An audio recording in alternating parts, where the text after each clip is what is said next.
होतं. त्याच्यासाठी पण आपल्याला बराचसा चांगला प्रतिसाद मिळाला होता आणि त्याच अनुषंगाने आपण हा पुढचा वेबिनार घेतलेला आहे.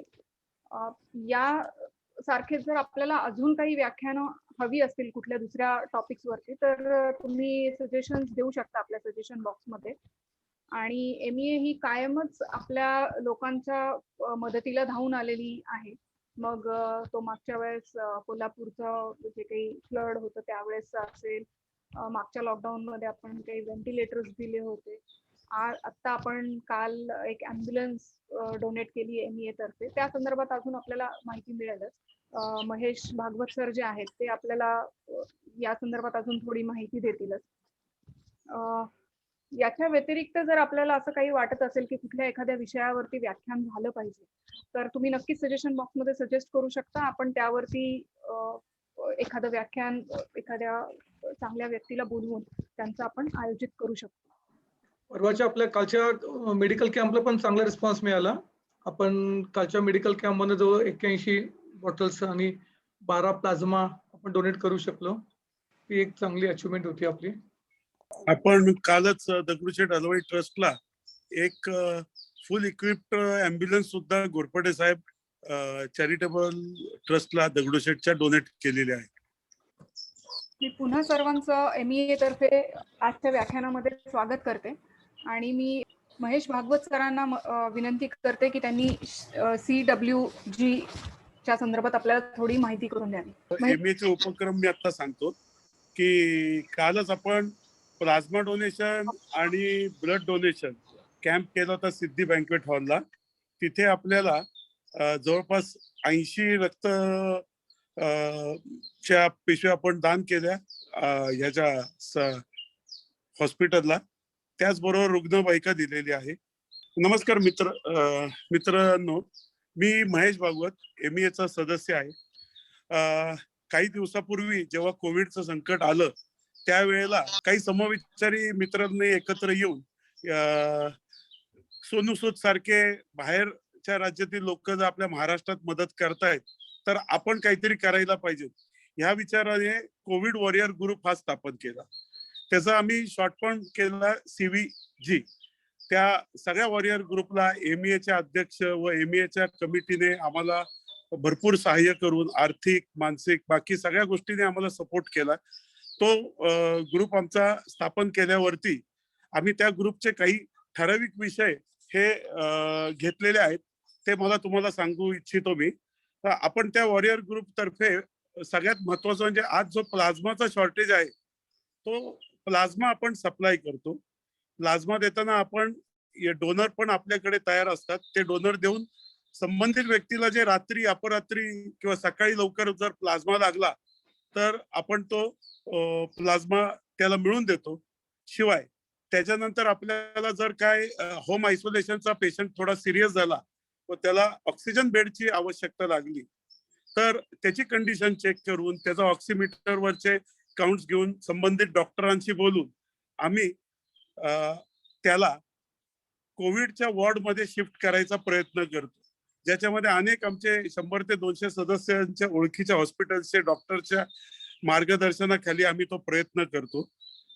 बऱ्याच वेळेला तो प्रयत्न यशस्वी होतो, पण कधी कधी अतिशय आता सगळे कोविड वॉर्ड भरलेले असल्यामुळे कधी कधी त्याला अपयश पण येतं. त्याचं आम्हाला दुःखही होतं. पण जेवढा प्रयत्न करायचा म्हणजे एका अपयशाला खचून न जाता आपण जितके पेशंट ऍडमिट करू शकतो ह्याकडे पॉझिटिव्ह बघून आम्ही ते कार्य करतोय. पण दिवस व रात्र 24 तास आमच्या लाईन चालू आहेत. 24 तास फोन नंबर चालू आहेत. आता आम्ही MEAच्या याच्यावरती त्याचं बॅनर सुद्धा लावलेलं आहे. ते नंबर तुम्ही नोट करू शकता. याशिवाय आम्ही काही मेडिसिन जे आहेत म्हणजे आम्ही सगळ्या मेडिसिनचा सपोर्ट नाही करत, पण काही मेडिसिन जर उपलब्ध झाली तर मेडिकल असोसिएशनशी किंवा मेडिकल स्टोअरशी बोलून ती वाजवी दरात पण सप्लाय करतो. शिवाय ती दुसऱ्या शहरात सुद्धा सप्लाय करायचा प्रयत्न करतो. उदाहरण सांगायचं की कालच आमच्या इथे काही औषध नव्हतं उपलब्ध. 2 मित्र होते पण त्यांना माहित नव्हते की आपल्या ह्या मित्राकडे औषध आहे किंवा कोविडचा बेड उपलब्ध आहे. आम्ही काही नाही केलं, फक्त बसलो होतो. ह्या जिल्ह्यामध्ये हा मदत करू शकतो, त्याला त्याचं नाव सजेस्ट केलं व त्याचं काम झालं. अशा प्रकारे आम्ही थोडासा मुंगीचा हातभार उचलून समाजासाठी कोविड वॉरियर MEAच्या संयुक्त हा कार्यक्रम राबवतोय. तर प्रत्येकाने त्याचा उपयोग घ्यावा व सदरील हेल्पलाईन वरती कॉल करून जरी तुम्हाला काही अडचण असेल तर आम्हाला नक्की कॉल करा. धन्यवाद. धन्यवाद महेश सर. आता या कार्यक्रमाला सुरुवात करताना मी प्रथम MEA अध्यक्ष श्री अंकुशजी अजबे यांना 2 शब्द बोलण्याकरता आमंत्रित करते. अंकुश सर प्लीज. नमस्कार. आपण मागील वर्षापासून जे काही वेबिनारची सिरीज चालू केली आहे, ह्या वेबिनारच्या सिरीज मध्ये मागच्या आठवड्यामध्ये डॉक्टर देशमुख यांचा आपण अन्न हेच औषध हा वेबिनार आपण ठेवला होता. त्यानंतर आज डॉक्टर अविनाश भोंडवे साहेबांचं लसीकरणाबाबतीत जे काय समज गैरसमज आणि ह्या विषयावरच आजचं वेबिनार आपण आयोजित केलेलं आहे. मागच्या आठवड्यातल्या वेबिनारला अतिशय चांगला प्रतिसाद मिळाला होता आणि मला खात्री आहे आजही तसाच मोठा प्रतिसाद मिळेल. आताच 100 पेक्षाहून अधिक जास्त सभासदांनी ह्या वेबिनारला जॉईन केलेलं आहे. मी ह्या सर्वांचं MEAच्या अध्यक्ष या नाते स्वागत करतो. नमस्कार. MEAच्या माध्यमातून अशा बऱ्याच चर्चासत्राचं वेळोवेळी आयोजित केलं जातं. काही प्रोग्रामचे पण आयोजन केलं जातं.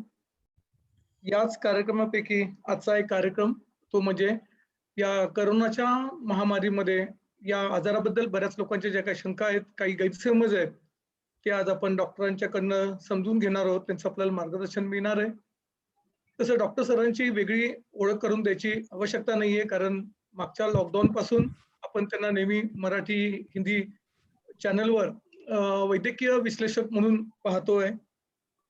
तरी सरांची एक ओळख करून द्यायची असेल तर त्यांचं शालेय शिक्षण पुण्यातूनच पूर्ण झालं आणि त्यांनी आपलं वैद्यकीय शिक्षण BG मेडिकल कॉलेज मधून पूर्ण केलं आणि शिवाजीनगर परिसरात त्यांचं स्वतःचं हॉस्पिटल आहे आणि ते फिजिशियन फॅमिली फिजिशियन म्हणून काम करतात आहेत.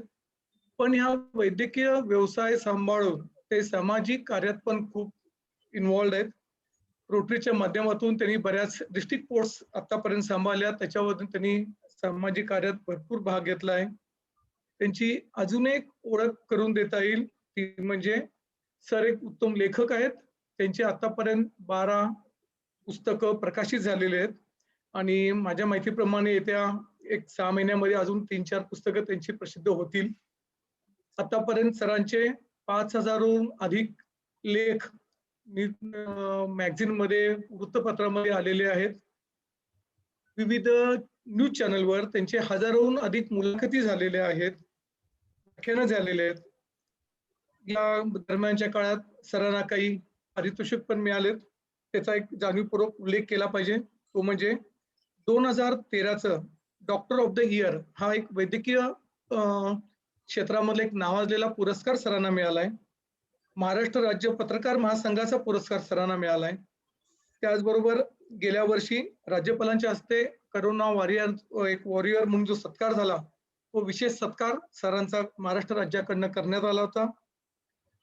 सरांनी आतापर्यंत बरीचशी रोटरीमध्ये म्हणा किंवा अजून वैद्यकीय क्षेत्रात वेगवेगळी पदं भूषवली. त्यातले काही महत्वाची पदं अशी की राष्ट्रीय पातळीवरील IME संस्थेचे ते डीन आहेत. इंडियन मेडिकल असोसिएशनचे IPPA म्हणजे माजी अध्यक्ष ते आहेत. अशा नामवंत वैद्यकीय क्षेत्रातील एक नाव डॉक्टर अविनाश भोंडवे, त्यांचं स्वागत आहे. अध्यक्ष श्री अंकुशजी, महेश भागवत, माझे मित्र महेश घोरपडे, स्मिता आणि इथं उपस्थित असलेले सर्व सदस्य आणि मित्रमैत्रिणींनो, मला सर्वात तुमच्या संस्थेचं अतिशय अभिनंदन करावं असं वाटतं. कारण तुम्ही जे काही आता CWG ग्रुप म्हणून सांगितलं, कोरोना वॉरियर ग्रुप, तर यामधून जे काम करताय हे खरोखरच कौतुकास्पद आहे, स्पृहणीय आहे आणि त्याबद्दल मी आपलं अभिनंदन करतो. आपण जर पाहिलं ही करोनाची परिस्थिती पाहिली तर एका बाजूनी रुग्णसंख्या वेगाने वाढतीये, दुसऱ्या बाजूनी डॉक्टर्स दिवस रात्र मेहनत करून रुग्णांवर उपचार करतायत. परंतु सरकारकडून अनेक गोष्टी त्यासाठी कमी पडत आहेत. विशेषतः लोकांची जी सोय आहे, लोकांच्या ज्या अडचणी आहेत त्या समजवून घेऊन त्या सोडवण्यासाठी आज अनेक सामाजिक संस्थांचा त्याच्यामध्ये सहभाग असणं आवश्यक होतं, आहे आणि राहणार आहे. आणि त्यातला एक खूप मोठा वाटा आपण उचलताय हे पाहून मला खरोखरच आनंद वाटतो. त्यामध्ये आपण आता जे सांगितलं की नुकतंच आपण ॲम्ब्युलन्स दिली, प्लाझ्मा डोनेशन करून घेतलं, रक्तदानाची मोहीम केली.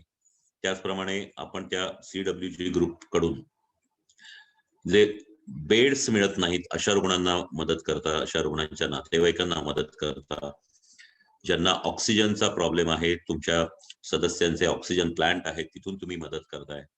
त्याचप्रमाणे रेमडेसिवीर किंवा इतर जी औषधांचं शॉर्टेज मध्यंतरी होतं आणि अनेक रुग्ण आणि त्यांचे नातेवाईक हे सगळीकडे अत्यंत आशा ठेवून खूप ठिकाणी हिंडत होते, ठिकठिकाणी ठेचा खात होते, त्यांना ते औषध मिळत नव्हतं, त्यांनाही तुम्ही मदत करताय. तुम्ही एक चांगली हेल्पलाईन केलेली आहे. खरोखर सर्व दृष्टीने आपण जे काम करताय त्याला त्याची तुलना, त्याची तोड नाही. माझा स्वतःचा असा अनेकदा प्रश्न पडतो. आजच सकाळी मला एक फोन आला होता की पिंपरी चिंचवडमध्ये माझ्या एका नागपूरच्या डॉक्टर मित्राचे नातेवाईक तिथं ऍडमिट आहेत आणि त्यांना प्लाझ्मा द्यायला सांगितलंय आणि प्लाझ्मा कुठं मिळतो, कसं मिळतो त्याबद्दल काहीच माहित नव्हतं. तर त्यामुळं त्यांना मग मदत करून तिथं कोणी, समजा बऱ्याचदा असं असतं की प्लाझ्मा देताना रक्तदानासारखंच रिप्लेसमेंट मागतात. मग अशा वेळेला प्लाझ्मा देणाऱ्यांची यादी असावी लागते, तीही आपण पुरवताय. त्याच्यामुळं हे जे काम करताय हे खरोखरच खूप महत्वाचं काम करताय आणि हे कायमचं लक्षात राहील अशा पद्धतीचं काम आहे. आणि त्याबद्दल मला आज आपल्यासारख्या संस्थेमध्ये आपण बोलावलं आणि त्याबद्दल माझे विचार व्यक्त करायला मला संधी दिली, त्याबद्दल मी आपल्या सगळ्यांचे आभार मानतो.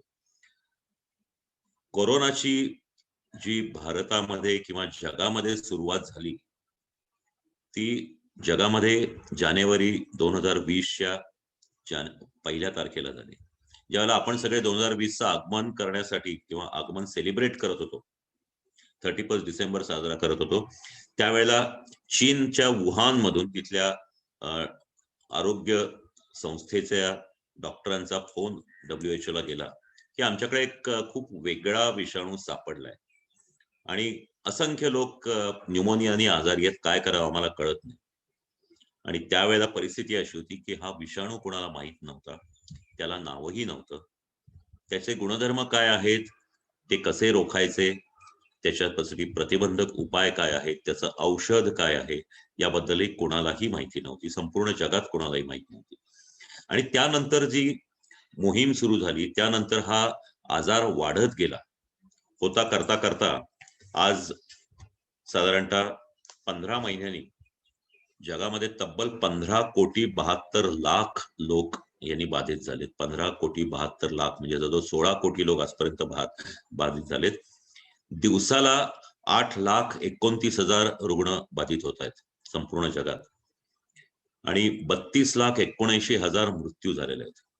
जगातल्या 221 देशामध्ये हा आजार पसरलाय. आपण भारताचाच विचार केला तर भारतात सुद्धा आतापर्यंत 2,23,00,000 रुग्ण बाधित झालेले आहेत एकूण.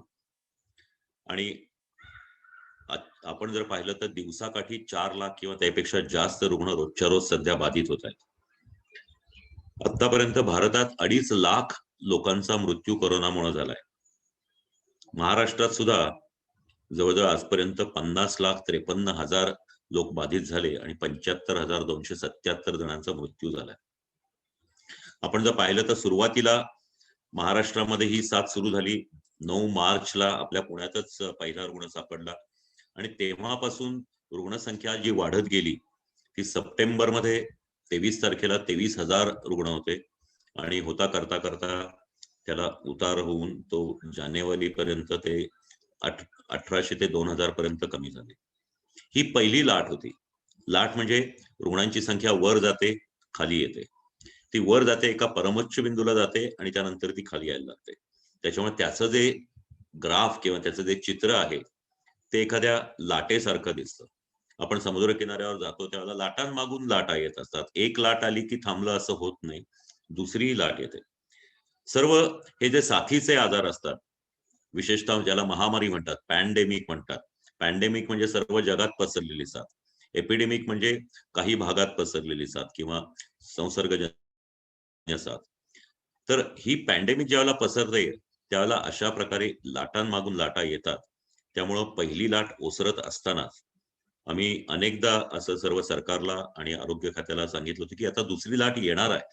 कारण लोकांच्या वागण्यामध्ये फरक नव्हता, लोकांच्या एकमेकांमध्ये मिसळण्यामध्ये फरक नव्हता. त्यामुळं ही दुसरी लाट येणं अपरिहार्य होतं. त्याच वेळेला असं झालं की ब्रिटनमधल्या एका भागामध्ये डिसेंबरमध्ये खूप मोठ्या प्रमाणात रुग्ण सापडले. तिथली साथ त्यावेळेला थोडीशी आटोक्यात आल्यासारखी वाटत असताना हे रुग्ण सापडले. त्या सरकारने तिथल्या त्या रुग्णांचे सॅम्पल्स घेतली आणि त्यांचं वेगळ्या प्रकारची तपासणी केली. त्याला जिनोम टेस्टिंग म्हणतात. त्या विषाणूंचे जे RNA असतात त्यांची तपासणी केली आणि त्यांच्या असं लक्षात आलं की आधीच्या विषाणूपेक्षा हा थोडासा वेगळा, म्युटेशन झालेला, उत्परिवर्तन झालेला किंवा बदललेला एक व्हेरियंट निर्माण झालाय आणि त्याची जी बाधकता आहे ती 30% जास्ती आहे. आणि मग तो ब्रिटनमधून त्यावेळेला सगळीकडे प्रवास चालूच होता. ब्रिटनमध्ये अनेक लोक जातात, इंग्लंडला जातात, फिरायला जातात, व्यवसायासाठी जातात, उद्योगधंद्यासाठी जातात आणि तिथूनही लोक जगभर येत असतात. त्याच्यामुळे तो जगभरात पसरू लागला.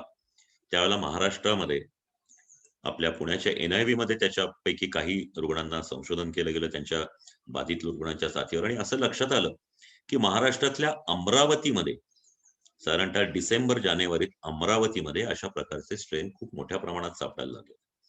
त्याच वेळेला ही मोठी सूचना देऊन त्याच वेळेला उपाययोजना करायला हव्या होत्या, परंतु दुर्दैवाने त्या केल्या गेल्या नाहीत. त्याच्याकडे दुर्लक्ष केलं गेलं आणि मग फेब्रुवारीमध्ये रुग्णसंख्या परत वेगाने वाढायला लागली.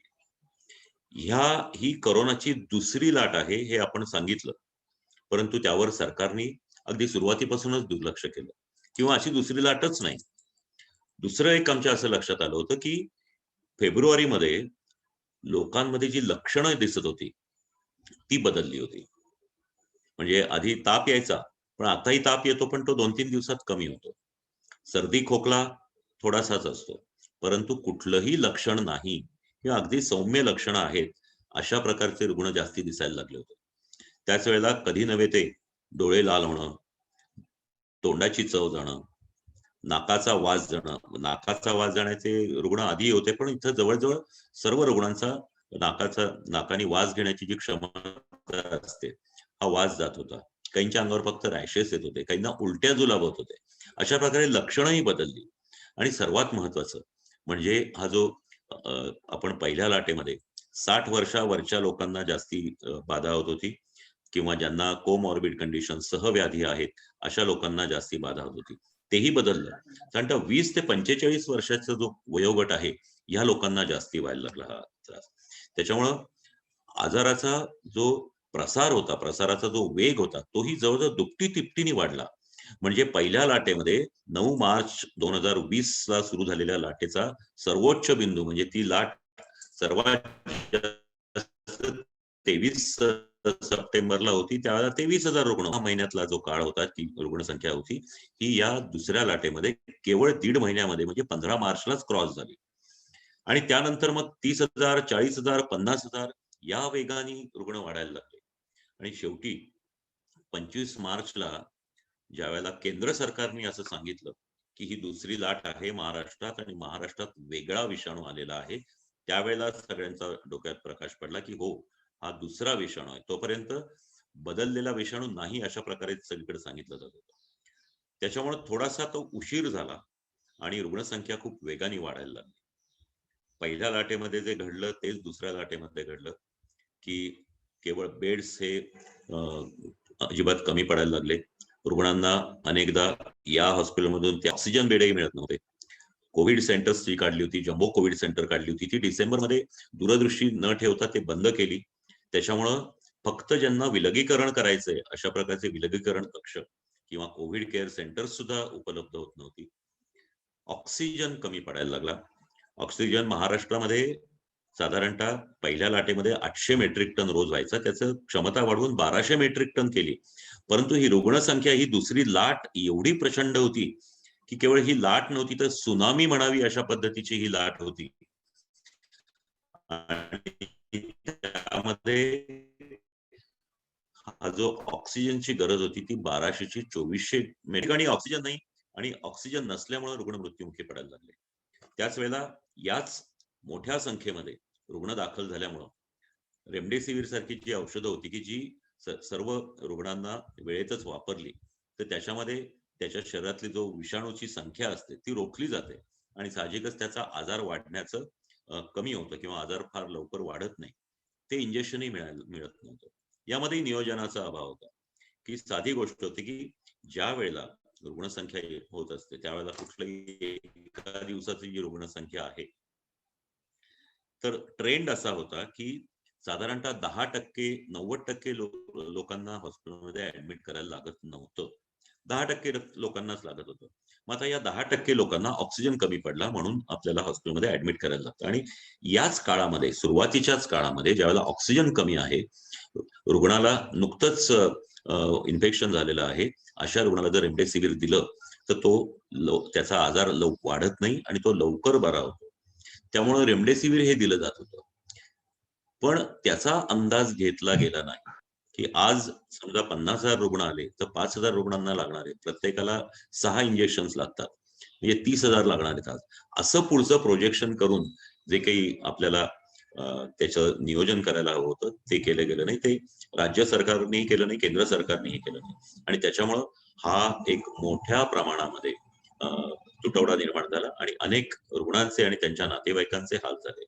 यामध्ये जे काही समाजविरोधी समाजकंटक लोक असतात त्यांनी याचा फायदा घेऊन त्याचा काळाबाजारही केला. आजही परिस्थिती फारशी बदललेली नाहीये. आज सरकारने असं केलंय की लोकांनी रुग्णांनी किंवा त्यांच्या नातेवाईकांनी रेमडेसिवीर शोधत जायचंच नाही. तर हॉस्पिटल्सनी एक फॉर्म असतो तो भरायचा आणि कलेक्टरला पाठवायचा. मग कलेक्टर तो फॉर्म बघून त्याप्रमाणे त्यांच्याकडे जे काही शिल्लक असतील औषधं आली असतील ती त्या प्रमाणात पाठवायची. परंतु परिस्थिती अशी आहे की आजही हॉस्पिटलनी समजा 50 रुग्णांसाठी रिक्विजिशन स्लिप पाठवली किंवा मागणी केली, 50 रुग्णांसाठी 300 इंजेक्शन्स लागतील तर त्याच्याऐवजी त्यांना 15-20च मिळतात. यामध्ये पुरवठा अजूनही कमी आहे, तो वाढलेला नाही. ऑक्सिजनची परिस्थिती थोडी सुधारलेली आहे आणि त्यामध्ये थोडस आज परिस्थिती अशी आहे की निदान महाराष्ट्रात तरी बऱ्याच ठिकाणी ऑक्सिजनची कमतरता ही फारशी सापडत नाहीये किंवा आढळत नाहीये. परंतु ह्या सगळ्या वाढत्या ह्याच्यावर ज्या लॉकडाऊन लावायला पाहिजे किंवा निर्बंध लावायला पाहिजे ही मागणी ही साधारणतः फेब्रुवारी-मार्च पासून होत होती. माननीय मुख्यमंत्र्यांनी सांगितलं की तुम्ही जर तुमचं बिहेवियर सुधारलं नाही तर आपण लॉकडाऊन लावू. परंतु तथाकथित राजकीय संघर्ष, राजकीय मतभेद यामधून लॉकडाऊन लावावा आणि लावू नये यामध्ये बरेचसे मतविभागणी झाली, विरोध होत होते. त्याच्यामुळे हा लॉकडाऊन लावायला उशीर झाला. 3 एप्रिलला महाराष्ट्रामध्ये वेगळ्या प्रकारचे निर्बंध लावण्यात आले आणि मग आपण पाहतो की हे कडक निर्बंध जे आहे याच्यामध्ये सोमवार ते शुक्रवार दिवसा जमावबंदी, रात्री संचारबंदी. म्हणजे जमावबंदी म्हणजे 5 पेक्षा जास्ती लोकांनी एकत्र यायचं नाही. सकाळी आपल्याला फक्त सोमवार ते शुक्रवार 7 ते 11 या वेळामध्ये बाजारहाट करायला, भाजी आणायला किंवा इतर गोष्टी करायला परवानगी. रात्री अजिबातच बाहेर पडायचं नाही, पूर्ण संचारबंदी. आणि शनिवार रविवार कडक लॉकडाऊन. हा पॅटर्न महाराष्ट्रात सुरू झाला आणि केवळ एक आश्चर्याची म्हणता येईल किंवा सुदैवाची गोष्ट म्हणता येईल की गेल्या 15 एप्रिल नंतर 20 एप्रिल नंतर महाराष्ट्रातली रुग्णसंख्या आणि विशेषतः आपल्या पुणे जिल्ह्यातली रुग्णसंख्या ही आटोक्यात यायला लागली. आज परिस्थिती अशी आहे की जे एप्रिलच्या सुरुवातीला किंवा मार्च अखेरीला 10,000 रुग्ण रोज नव्याने दाखल व्हायचे पुणे शहरात, त्याची आता काल 2800च्या आसपास रुग्णसंख्या आलेली आहे. बऱ्या होणाऱ्या रुग्णांचे प्रमाण वाढत गेलं. आज रुग्णसंख्येचे बरे होणाऱ्यांची रुग्णसंख्या जवळजवळ याच्या दुप्पट आहे, 4,000च्या आसपास आहे. त्यानंतर कॉन्टॅक्ट ट्रेसिंग जे आहे ते सुद्धा कॉर्पोरेशननी चांगलं वाढवलेलं आहे. जे सुरुवातीला 5, 6, 7,000 व्हायचं ते आता जवळजवळ 17-18 हजारापर्यंत रोजच्या रोज कॉन्टॅक्ट ट्रेसिंग होतं. या सगळ्याचे परिणाम दिसून आले आणि त्याच्यामुळं आज रुग्णसंख्या जी आहे याचा जो आलेख आहे हा सपाटी करण्यात आलेला आहे. एक आशेचा किरण निर्माण झालाय की जर या पद्धतीचेच निर्बंध अजून काही काळ चालू ठेवले, लोकांनी या पद्धतीने जर शिस्त पालन केलं, कोविड अप्रोप्रिएट बिहेवियर म्हणजे हे जे प्रतिबंधक उपाय आहेत त्याचं जर पालन केलं तर निश्चितच ही लाट काही दिवसांमध्ये किंवा ह्या महिन्याभरामध्ये नियंत्रणात येईल. तसं झालं तर खरोखरच चांगली गोष्ट आहे. परंतु या साथीच्या आजारामध्ये असं आपल्याला कधीच सांगता येत नाही. अनेक फॅक्टर्स असतात, त्यामध्ये पुन्हा ही लाट वाढायला लागते. आता नुकतंच काही दिवसांपूर्वी ही चर्चा सुरू झाली की आता तिसरी लाट येणार आहे, की ही दुसरी लाट ओसरली की परत त्याच्यामध्ये तिसरी लाट येणार आहे अशी चर्चा सुरू आहे. आता ही तिसरी लाट म्हणजे तुम्हाला मी सांगितलं त्याप्रमाणे समुद्रकिनारी गेल्यावर नंतर जसं पहिली लाट येते, दुसरी लाट येते, त्यानंतर तिसरी लाट, लाटांवर लाटा येत असतात. तशा या जागतिक साथी ज्या असतात, महामारी असतात, त्यामध्ये लाटांवर लाटा येत असतात. साधारणतः 100 वर्षांपूर्वी 1918 साली जगामध्ये अशीच इन्फ्लुएन्झाची लाट आली, त्याला स्पॅनिश फ्लू म्हणतात. या स्पॅनिश फ्लूच्या 18 साली, 19 साली, 20 साली अशा लाटा येत गेल्या. त्यातही लाखो लोकांचा मृत्यू झाला होता. तर तशाच लाटा येण्याची आता शक्यता आहे. त्यामुळे तिसरी लाट येणार असं सरकारतर्फे आता सांगितलं गेलेलं आहे. आश्चर्याची गोष्ट आहे की दुसऱ्या लाटेची आधी सूचना देऊन त्याकडे लक्ष दिलं गेलं नाही, परंतु त्यातून कदाचित शहाणपण मिळालं म्हणून तिसऱ्या लाटेला प्रतिबंध करण्याच्या दृष्टीने तयारी चालू आहे असं ऐकिवात आहे. ह्या सगळ्या याच्यामध्ये ही परिस्थिती का आली? आज भारतासारख्या स्वतंत्र सार्वभौम देशामध्ये जिथं आरोग्य हा अन्न, वस्त्र, निवारा असाच हक्क आहे, अशा ठिकाणी लोकांना आरोग्यासाठी किंवा आपल्याला ऍडमिट होण्यासाठी वणवण फिरावं लागलं. अनेक ठिकाणी असं झालं की अनेक ठिकाणी रुग्णांना हॉस्पिटल्स मिळाली नाही म्हणून रुग्ण मृत्युमुखी पडले. आपण मीडियामध्ये पाहिलंच असेल की नागपूरमध्ये हॉस्पिटलच्या दारामध्ये एक रुग्ण मृत्युमुखी पडला. असं अनेक ठिकाणी घडलं. अनेक ठिकाणी हॉस्पिटलच्या दारामध्ये लोक जाऊन पथारी टाकून झोपत होते की त्यांना ऍडमिशन मिळावी, मग तिथे नंबर आला की हे करता येईल. अनेक ठिकाणी ऑक्सिजन नाही म्हणून अनेक रुग्णांचा मृत्यू झाला. काही अपघाताने झाले, पण ऑक्सिजन मिळालं नाही. ही परिस्थिती काय आहे? या सगळ्याचं कारण एक आपण जर पाहायला गेलो तर भारतामध्ये आरोग्य क्षेत्राकडे कधीच पूर्ण लक्ष दिलं गेलं नाही. अगदी 1950 साली भारत प्रजासत्ताक झाला तेव्हापासून आतापर्यंत आपण जर नजर टाकली तर आरोग्य क्षेत्रासाठी जो निधी द्यावा लागतो केंद्र सरकारच्या बजेटमध्ये किंवा राज्य सरकारच्या बजेटमध्ये, जे साधारणतः फेब्रुवारी अखेरीस शेवटच्या दिवशी ते सादर होतं किंवा मार्चच्या 1 तारखेला, सध्या ते त्याच्यामध्ये 1% किंवा त्याहीपेक्षा कमी रक्कम त्याच्यासाठी गुंतवली जाते. त्यामधून काय साध्य होणार आहे? ही जी रक्कम असते, हे जे आर्थिक तरतूद असते, त्याचा वापर करून नवीन हॉस्पिटल्स निर्माण व्हायला पाहिजेत, जास्ती बेड्स वाढवायला पाहिजेत. अगदी साधी खेड्यागावातली जी प्रायमरी हेल्थ केअर सेंटर पाहिजेत, सब सेंटर्स असतात, तर ती सुद्धा आपल्याकडे खूप कमी आहेत. आणि जिल्हा रुग्णालय कमी आहेत. जिल्हा रुग्णालयामध्ये सोयी नाही आहेत. आजही भारतामध्ये आपण जर पाहिलं, तुम्ही पुण्याचं उदाहरण घ्या, पिंपरी चिंचवडचं उदाहरण घ्या, जर मोठी सर्वोपचार रुग्णालय सरकारने चालवलेली किती आहेत, त्याच्यामध्ये बेड्स किती आहेत, हे जर पाहिलं तर फारच नामुष्कीची गोष्ट लक्षात येते. भारत स्वतंत्र झाला त्यावेळेला ब्रिटिशांनी जी हॉस्पिटल्स काढली होती, तीच हॉस्पिटल्स थोडीशी मोठी करून त्यातले काही वॉर्ड्स वाढवून तिथे एखाद्या बिल्डिंग वाढवून हे केलं गेलं. भारत स्वतंत्र झाला त्यावेळेला भारताची लोकसंख्या होती 40-42 कोटी. तुम्हाला कदाचित आठवत असेल की स्वातंत्र्य काळामध्ये एक घोषणा दिली जायची की नहीं डरेंगे नहीं डरेंगे 40 कोटी नहीं डरेंगे, म्हणजे साधारणतः त्यावेळेला लोकसंख्या आपली 40-42 कोटी होती. आता ती 130 कोटीच्या पुढे गेली आहे, म्हणजे तिपटीपेक्षा जास्त लोकसंख्या वाढली आहे. पण आपल्या इथले जे हॉस्पिटल्स आहेत, ज्या हॉस्पिटल मधल्या खाटा आहेत किंवा बेड्स आहेत, त्या 10% ते 20% वाढल्यात संपूर्ण भारतामध्ये. आणि साहजिकच मग अशी गोष्ट ज्यावेळेला होते त्यावेळेला हे सगळे प्रश्न ऐरणीवर येतात, त्यावेळेला हे सगळे कमजोर दुवे आहेत हे उघडकीला पडतात. आपल्या देशामध्ये डॉक्टर्स वाढावे यासाठी फारसे प्रयत्न झाले नाही. त्यासाठी चांगली मेडिकल कॉलेजेस काढायला पाहिजे. आज मी 1982 साली MBBS झालो. त्यावेळेला पुणे शहरामध्ये BJ मेडिकल कॉलेज किंवा ससून जनरल हॉस्पिटलला जोडलेलं तेवढं एकच मेडिकल कॉलेज होतं सरकारचं, आणि आज जवळजवळ 40 वर्षांनंतर तेवढंच एक कॉलेज आहे. इतर झाली पण ती सरकारी खाजगी क्षेत्रामध्ये झाली. डी.वाय. पाटील मेडिकल कॉलेज झालं, भारती विद्यापीठ आहे, नवले झालं, किंवा मायमर मेडिकल कॉलेज झालं, पण ही सगळी खाजगी हॉस्पिटल्स झाली. आज गरीब रुग्णाला किंवा मध्यमवर्गीय रुग्णाला जर काही शस्त्रक्रिया करून घ्यायची असेल, जर काही मोठे उपचार करून घ्यायचे, हार्टचं बायपास करून घ्यायचं असेल, मेंदूची सर्जरी करायची असेल, अवयवदानाचं सर्जरी करायची असेल, किंवा अवयव घेण्याची अवयवरोपण सर्जरी करून घ्यायची असेल, तर ती सरकारी इस्पितळांमध्ये फार कमी ठिकाणी होते. त्याला खाजगी इस्पितळाचे किंवा खाजगी हॉस्पिटलचेच उंबरठे झिजवावे लागतात. ही सगळी परिस्थिती जी आहे, हे फक्त डॉक्टरच नव्हे तर नर्सेसही आपल्याकडे कमी आहेत. नर्सिंग इन्स्टिट्यूटही आपल्याकडे काढल्या गेल्या नाही. त्याचबरोबर इतर कर्मचारी, म्हणजे तुम्हाला कल्पना असेल की आज आयसीयू चालवण्यासाठी, तिथली मशिनरी पाहण्यासाठी जे कर्मचारी तंत्रज्ञ लागतात तेही आपल्याकडे कमी आहेत. डायलिसिस मशीन आपण विकत घेऊ शकतो, पण डायलिसिस चालवण्यासाठी ते तंत्रज्ञ पाहिजेत, तेही प्रशिक्षित तंत्रज्ञ कमी आहेत, कारण त्यांच्यासाठी इन्स्टिट्यूट कधी काढल्या गेल्या नाही, खूप कमी काढल्या गेल्या. आणि या सगळ्या याच्यामध्ये आरोग्य क्षेत्र हे पूर्ण दुर्लक्षित राहिलं. आणि त्यामुळं आज गरीबातल्या गरीब माणसाला सुद्धा आपण जर आजारी पडलो तर खाजगी डॉक्टरकडे जावं लागतं, त्याची फी द्यावी लागते. आरोग्य हा त्याचा हक्क आहे, पण तो पैसे देऊन त्याला मिळवावा लागतो. खाजगी क्षेत्रात, सरकारी क्षेत्रामध्ये तेवढी पुरेशी सोय केली गेली नाही.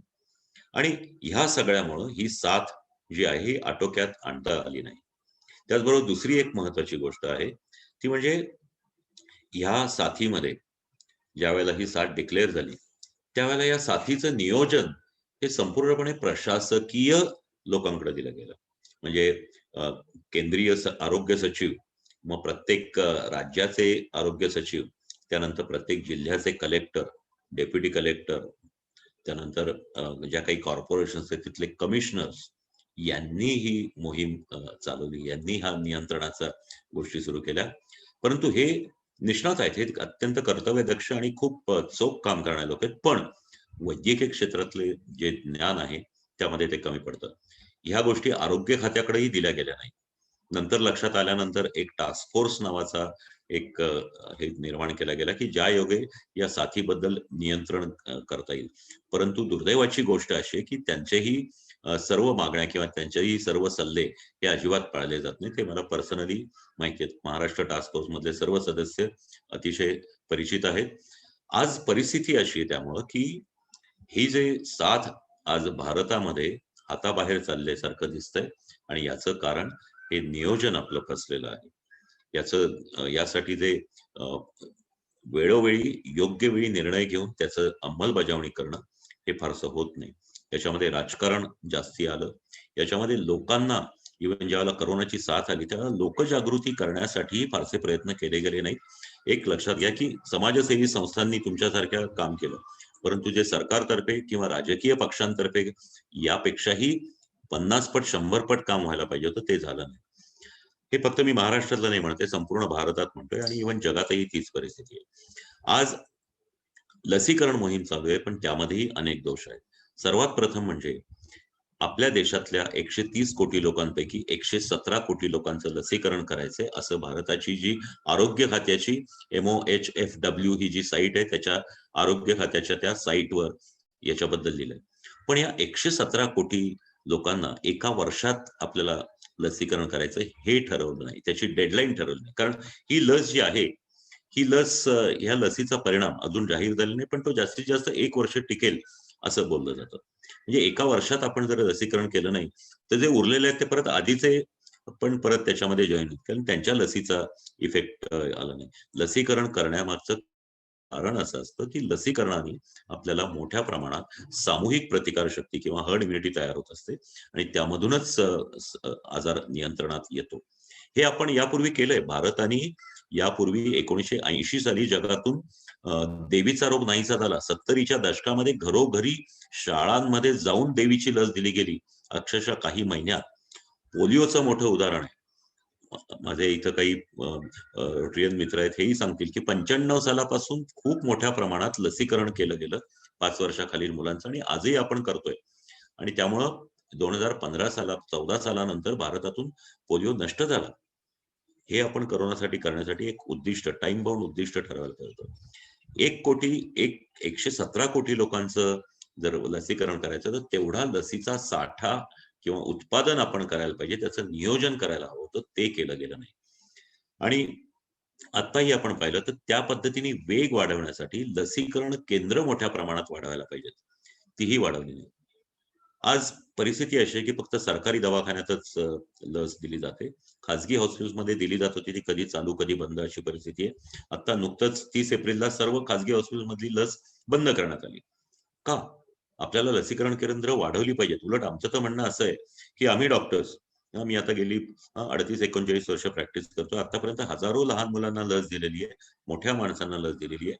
मग त्याच्यामध्ये इव्हन स्वाईन फ्लूची साथ आली की त्यामध्येही हजारो लोकांना आम्ही लस दिलेली आहे. रुबेला, हे ट्रिपल पोलिओ, त्यानंतर धनुर्वात, डांग्या खोकला किंवा इव्हन आपण जे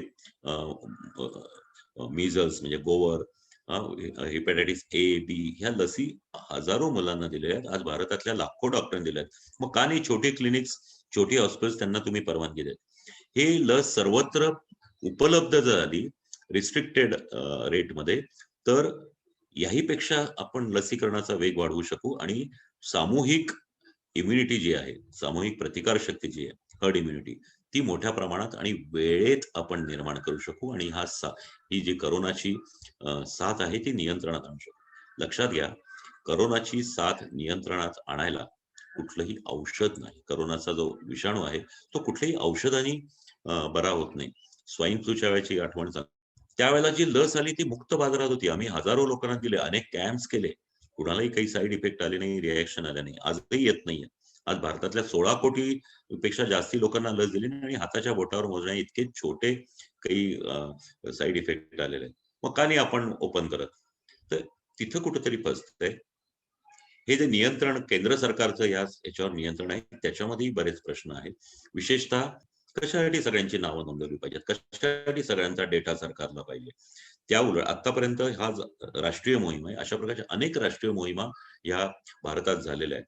मग त्याच्यामध्ये मी तुम्हाला सांगितलं, देवी झालं किंवा इव्हन मागं हिवताप नियंत्रण होतं, टीबीचं नियंत्रणाचं राष्ट्रीय मोहीम. यामध्ये म्हणजे पेशंट आमच्याकडे आल्यानंतर आम्ही त्याचं नाव अपलोड करतो. मग ही पद्धत याही वेळेला का नाही घेतली की यावेळेला सुद्धा ती व्यक्ती अपॉइंटमेंट घेऊन त्या सेंटरमध्ये जाईल, तिथं लसीकरण करेल आणि त्याची माहिती ते हॉस्पिटल अपलोड केलं की या माणसाचं लसीकरण झालं. तर या सगळ्या गोष्टी वेग वाढवण्यासाठी आवश्यक होत्या, त्या केल्या जात नाहीयेत, त्या बदलायला हवेत. आज आपण अशा स्थितीमध्ये आहोत की सगळ्यांच्या मनासमोर एकच प्रश्न आहे की कधी संपणार ही साथ. प्रश्नाचं उत्तर खरोखरच देता येण्यासारखं नाहीये. कारण जोपर्यंत जगामधला शेवटचा करोनाचा रुग्ण जोपर्यंत बरा होत नाही, जोपर्यंत करोनाचा शेवटचा विषाणू जगामधून नष्ट होत नाही, तोपर्यंत ही साथ सुरूच राहील. अगदी सुरुवातीपासून आतापर्यंत विषाणू बदलले, त्यांच्यामध्ये परिवर्तन झालं, परंतु प्रतिबंधक उपाय तेच आहेत. 3 प्रतिबंधक उपाय तुम्हाला माहितीच आहेत की मास्क वापरा, त्यानंतर सोशल डिस्टन्सिंग ठेवा, 6 फुटापेक्षा जास्त अंतर ठेवा, विनाकारण बाहेर जाऊ नका, त्यानंतर हात स्वच्छ धुवा, आपला घरदार किंवा ज्या काही परिसर आहे तो स्वच्छ ठेवा. या जोडीला अजून काही गोष्टी आता प्रतिबंधक उपाय म्हणून आले, ते म्हणजे आपल्या घराची दारं खिडक्या उघडी ठेवा, पंखे चालू ठेवा, एसी वापरू नका. कारण करोना हा आता नुसता खोकल्यातून जे मोठे तुषार असतात त्यातून पसरत नाही, तर करोनाच्या रुग्णांच्या श्वासामधूनही छोटे कण हे हवेत दूरवर लहरत जातात.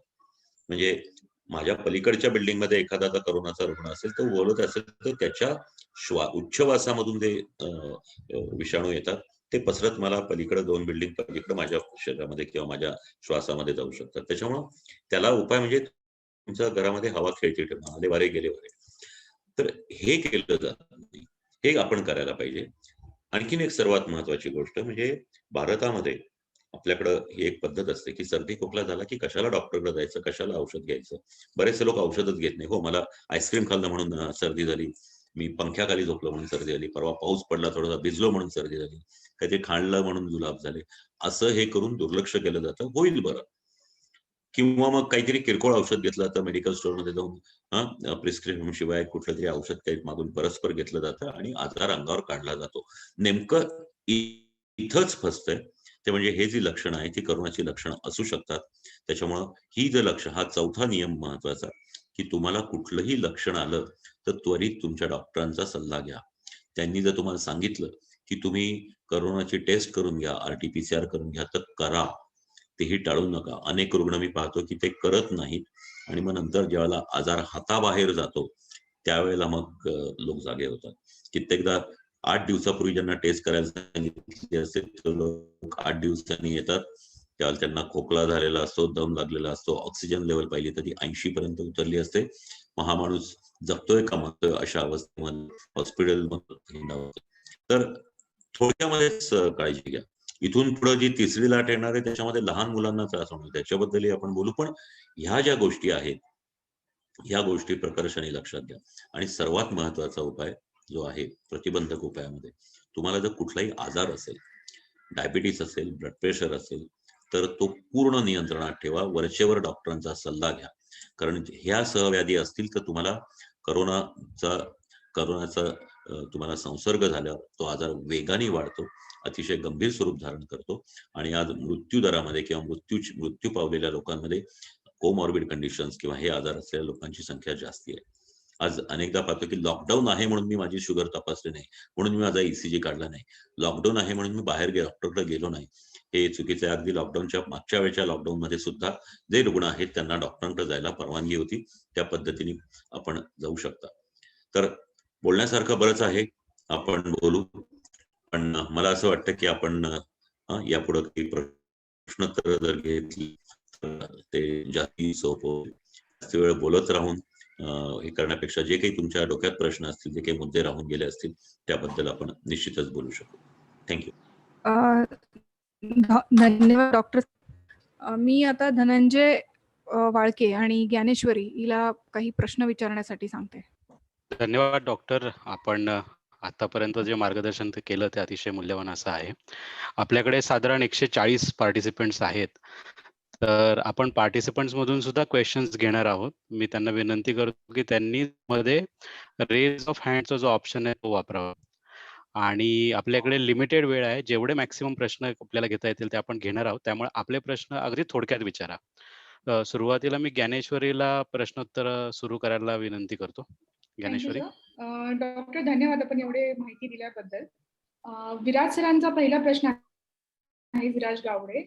डॉक्टर ते विचारतायत की ज्या लोकांनी पहिली लस घेतली आहे आणि नंतरचा जो सेकंड डोस आहे ते जर नंतर 2 महिन्यात आहे त्या टाइमावर पण अवेलेबल नसेल तर त्या लोकांनी काय करावं? नाही, आता यामध्ये प्रश्न असा आहे की पहिला डोस घेतल्यानंतर दुसरा डोस केव्हा घ्यावा. आता एक लक्षात घ्या की पहिला डोस आपण घेतला, आपल्याकडे आता 2 व्हॅक्सिन्स आहेत, एक कोविशिल्ड आणि दुसरं कोवॅक्सिन. हे कोविशिल्डचं जे आहे, आधी दोन्ही जे हे व्हॅक्सिन्स आहेत ते 28 दिवसांनी घ्यावी असं जाहीर केलं होतं. परंतु नंतर एक प्रकारचा स्टडी UK मध्ये झाला. त्याप्रमाणे असं लक्षात आलं की तुम्ही 28 दिवसांपेक्षा जास्त म्हणजे 42 ते 56 या दिवसात जर दुसरा डोस घेतला तर निश्चित त्याचा उपयोग होतो. आता त्यामध्ये परत असं संशोधन झालं आणि असं लक्षात आलं की 10 आठवड्यानंतर आणि आता असं जाहीर झालं की 3 महिन्यापर्यंत जर आपण दुसरा डोस घेतला कोविशिल्डचा तरी सुद्धा चालू शकतो. इनफॅक्ट पहिला डोस घेतल्यावर थोडा उशिरा, म्हणजे अगदी 42 दिवसात न घेता 60-70 दिवसांच्या आत दरम्यान जर घेतला तर त्याची टोटल जी आपल्याला प्रतिकार शक्ती मिळते ती 80% जास्त मिळते, 90% मिळू शकते. कोवॅक्सिन बद्दल जे आहे ते पहिला डोस घेतल्यानंतर 42 दिवसांनी दुसरा डोस घ्यावा किंवा आहे. पण एक लक्षात घ्या की आता खरोखरच एक वाईट परिस्थिती आहे की एकतर पहिला डोस ज्या व्हॅक्सिनचा घेतला असेल तेच व्हॅक्सिन तुम्हाला दुसऱ्या डोसला घ्यावं लागतं. म्हणजे एकदा हे घेतलं दुसरं ते घेतलं असं चालू शकत नाही. आणि ही परिस्थिती सध्या आहे की तुम्ही कोविशिल्ड घेतले पण ते कुठं उपलब्धच नाही, कोवॅक्सिन घेतले पण ते कुठं उपलब्धच नाही. तो दिवसेंदिवस चक्रा मारतायत आणि त्यांना ते मिळत नाही. तर यामध्ये एक गोष्ट लक्षात ठेवा की मला वाटतं की आज MEA ग्रुप किंवा तुम्ही जे म्हणलात तुमच्याकडून हेही गोष्ट आपल्याला करता येण्यासारखी की आज कुठल्या रुग्णालयात किंवा कुठल्या सेंटरवर कुठलं व्हॅक्सिन उपलब्ध आहे. त्याप्रमाणे तुम्ही जेव्हा मिळेल तेव्हा घ्या. अगदी 2 महिने झाले, 3 महिने झाले तरी सुद्धा तुम्ही दुसरा डोस मिळाला की लगेच घ्या. याचं कारण असं आहे की पहिल्या डोस नंतर जी काही प्रतिकार शक्ती असेल ती काही दिवसांनी 3 महिन्यानंतर तुम्ही घेतलं, समजा उपलब्ध नाही, शेवटी उशीर झाला, 3 महिन्यानंतर घेतलं तरी काही प्रमाणात शिल्लक असेल आणि दुसरा डोस घेतल्यानंतर टोटल इफेक्ट पुन्हा एकदा 80% 90% होऊ शकतो. सांगायचा मुद्दा असा की पहिला डोस झाल्यानंतर जे काही आपल्याला स्टिप्युलेटेड टाइम आहे त्यामध्येच घ्या, जे सांगितलेल्या ह्याच्यामध्येच घ्या.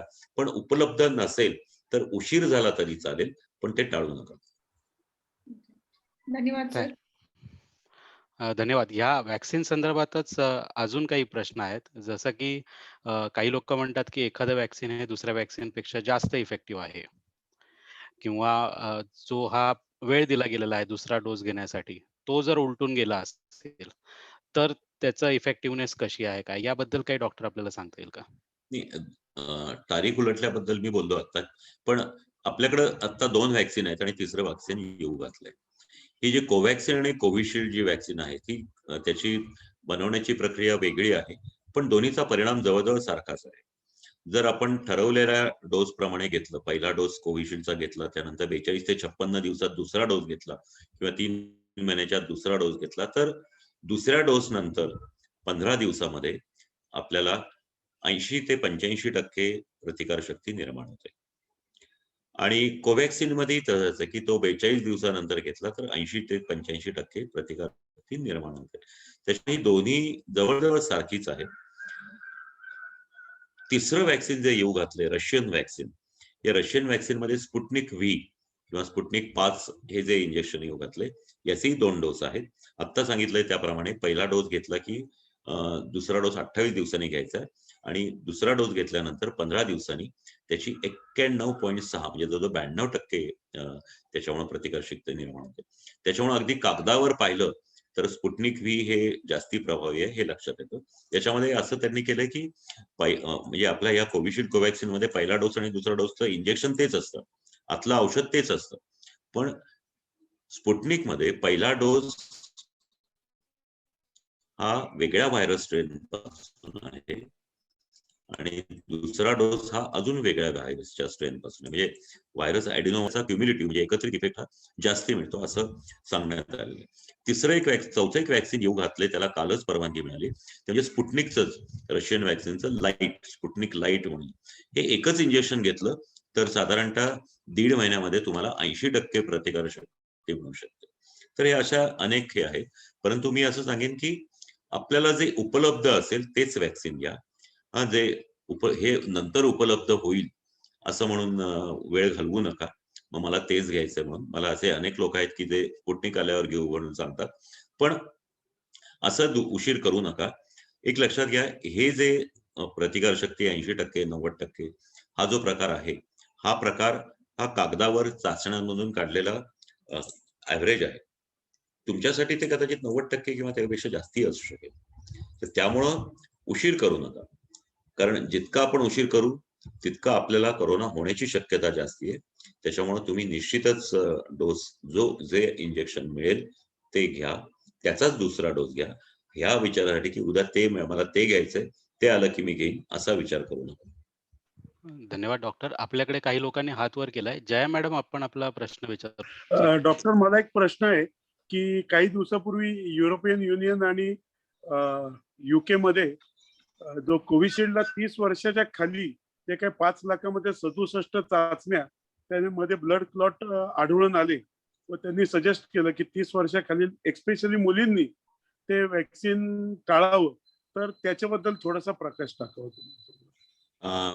नाही, तिथं असं झालं की कोविशिल्ड जे व्हॅक्सिन आहे हे ब्रिटन मधल्या ऑक्सफर्ड युनिव्हर्सिटीने विकसित केलेलं आहे आणि ब्रिटनमध्ये ते ॲस्ट्राझेनेका ही कंपनी बनवते आणि तेच व्हॅक्सिन भारतामध्ये सिरम इन्स्टिट्यूट बनवते. आता ब्रिटनमध्ये त्यांनी जे व्हॅक्सिन तयार केलं आणि जे युरोपियन देशामध्ये दिलं गेलं, त्यामध्ये अनेक युरोपियन देशांमध्ये असं लक्षात आलं की त्याच्यामुळं ब्लड क्लॉट्स निर्माण होऊन काही रुग्ण दगावले. आता ह्याच्यावर त्याच वेळेला भारतामध्ये सुद्धा खूप मोठ्या प्रमाणामध्ये वॅक्सिनेशन दिलं गेलंय. म्हणजे आज आपण 16 कोटीपेक्षा जास्त लोकांना वॅक्सिन केलं गेलंय आणि त्यामध्ये असे दुष्परिणाम आढळून आले. परंतु असे दुष्परिणाम हे नेहमीच आढळत असतात. त्याचं प्रमाण बघावं लागतं. आज आपल्याकडं 67 रुग्ण हे रक्ताच्या गुठळ्या त्यांना झाल्या कोविशिल्ड नंतर. हे अगदी विदित आहे, नमूद केलेलं आहे. जगात इतरत्र म्हणजे स्पेशली स्वीडन, जर्मनी आणि इतर काही देशांमध्ये असे रुग्ण आढळले, पण त्यांच्याकडं या गोष्टीचं जास्त हाईप केलं गेलं आणि त्यातही जितकं दिलं गेलं, जितकं वॅक्सिन दिलं गेलं, त्याच्यामध्ये ज्यांना हे दुष्परिणाम सापडले किंवा आढळले ज्यांच्यामध्ये, यांचं टक्केवारी 1% कमी होती, अगदी कमी होती. त्यामुळं याच्यावर लक्ष देऊ नये हा नेहमीचा एक संकेत आहे. त्यामध्ये पुन्हा दुसरं नंतर त्या रुग्णांची तपासणी केल्यावर असं लक्षात आलं की त्या कोविशिल्डमुळे किंवा तिथल्या ॲस्ट्राझेनिकाच्या व्हॅक्सिनमुळं हे निर्माण झालेले असं काही सिद्ध करता आलं नाही. आता त्यामध्ये अजूनही असं म्हटलं जातं की युरोपियन युनियन हे जे आहे त्याच्यामधून ब्रिटन बाहेर पडल्यामुळं ब्रिटनचे जे व्हॅक्सिन आहे त्याला विरोध म्हणून या गोष्टी केल्या गेलेल्या आहेत. जर्मनीमध्ये असं जाहीर केलं की तरुण मुलांनी ते घेऊ नये, ज्यांनी पहिला डोस घेतला त्यांनी आता दुसरंच व्हॅक्सिन घ्यावं. अशा प्रकारच्या अनेक गोष्टी झालेल्या आहेत. पण भारतामध्ये आपण एक गोष्ट लक्षात ठेवा की भारतामध्ये अशा प्रकारचे कुठलेही मोठे दुष्परिणाम आढळलेले नाहीत. जरी तेच व्हॅक्सिन असलं तरी कदाचित त्याच्यामध्ये इन्ग्रेडियंट्स वापरले जातात ते सिरमने वापरलेले कदाचित जास्ती प्युअर असतील किंवा त्याचे दुष्परिणाम जाणवले नाही. पण भारतामध्ये गेल्या काही महिन्यांमध्ये अतिशय किरकोळ प्रमाणात या पद्धतीचे केसेस सापडले आहेत आणि ते फार आकडा मोठा नाहीये. त्याच्यामुळे त्याच्याकडे आपण लक्ष देऊ नये असं क्वचितच होतं. त्यामध्येही पुन्हा ज्यांना हृदयविकार आहे त्यांनी आपल्या तपासण्या करून घ्याव्यात आणि हृदयरोग तज्ञांकडून खात्री करून घ्यावी की आपल्याला अशा प्रकारच्या गुठळ्या होणार नाहीत आणि त्याप्रमाणे काळजी घेतली तर आपल्याकडेही हा त्रास होणार नाही. Thank you sir. Thank you. Thank you doctor. दुसरा प्रश्न आहे अक्षय मोरे यांच्याकडून. सर नमस्कार, अक्षय मोरे बोलतोय. तुमचा लहानपणीचा वरकड्यांचा भागचा. आताच मी बघितलं कल्याणी जी आमच्या बहिणी आहेत त्यांना पण करोना होता, त्यामुळे त्यांच्या लहान मुलगी आहे जी 2 वर्षाची तिला पण झाला. तुम्ही त्याबद्दल काय सजेशन देता? लहान मुलांनी कसं याबद्दल करावं लागेल? बरं, एक लक्षात घ्या की करोना हा संसर्गजन्य किंवा हा वेगाने पसरणारा आजार आहे. त्याच्यामुळं नुकतंच जन्मलेलं मूल असेल किंवा 99 वर्षाचा ज्येष्ठ व्यक्ती असेल, कुणालाही तो होऊ शकतो. त्याच्यामुळे लहान मुलांना तो होणारच. परंतु आतापर्यंतच्या संशोधनांमध्ये, तपासण्यांमधून आणि सर्वेक्षणांमधून असं लक्षात आलंय की छोट्या मुलांना त्याची बाधा जरी झाली, संसर्ग जरी झाला तरी त्यांना फारसे गंभीर त्रास होत नाहीत. त्यामुळं त्याबद्दल आपण हे राहावं.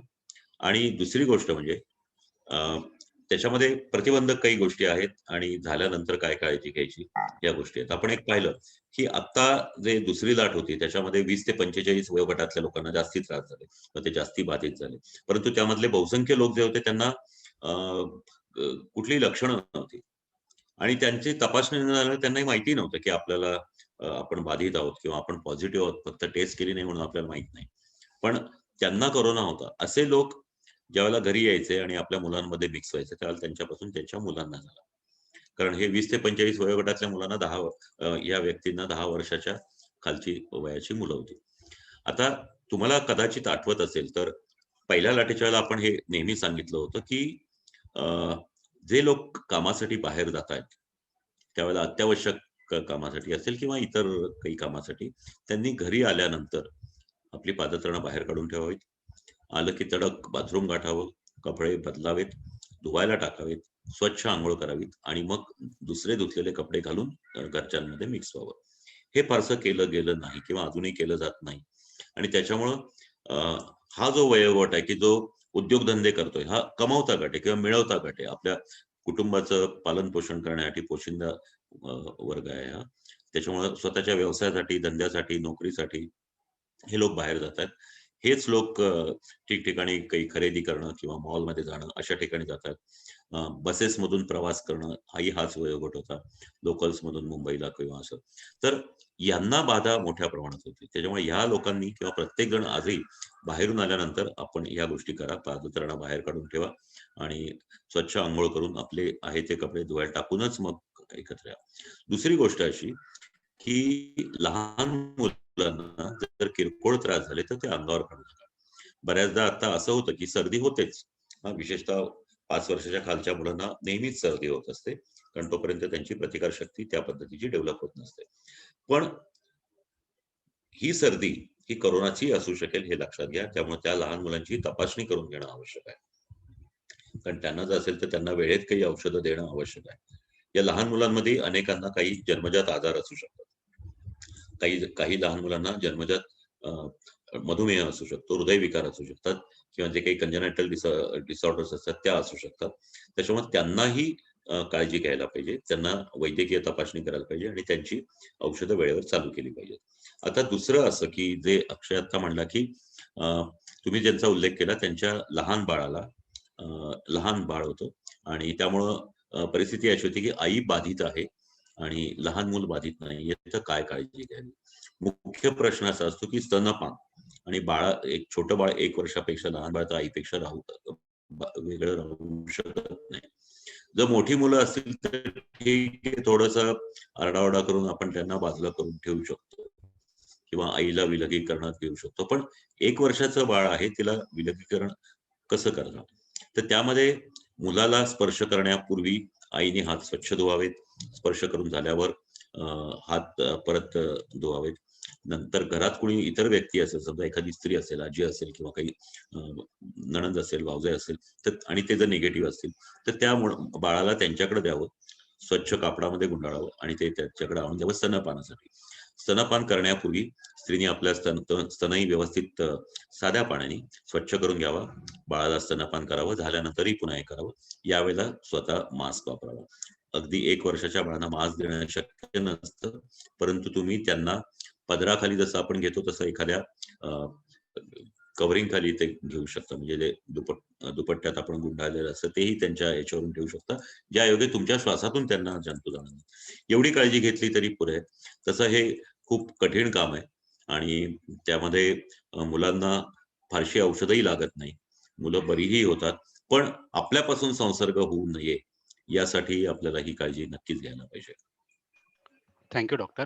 पुढचा प्रश्न अमेय साने विचारतील. प्लीज अनम्यूट करा स्वतःला. नमस्कार डॉक्टर, मी अमेय साने.